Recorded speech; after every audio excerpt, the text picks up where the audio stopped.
Diharang laay. Tara, luto tag sumsuman, sinuglaw or sinugbaan kinilaw. So di ara, atong timplahan atong pork belly. Just lemon, salt, garlic, and seasoning.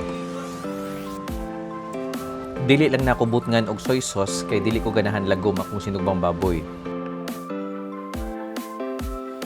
Wow, wow, wow!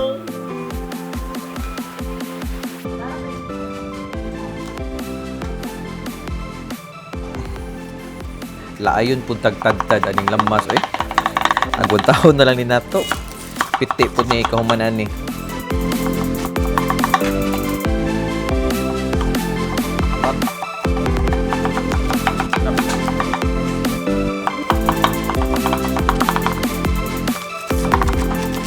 Na may daghang isda nga pwede kilawon pero kani mas dali ni kay boneless na daan ug limpyo na pudaan. Next is our baboy. Our lamas.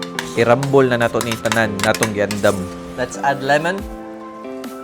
Add suka. Mix. Walang mix ko kanang humot kayo. Medyo salty na gamay akong baboy, maungwa na ko nag-add og asin. Guwapa kayo. Toppings.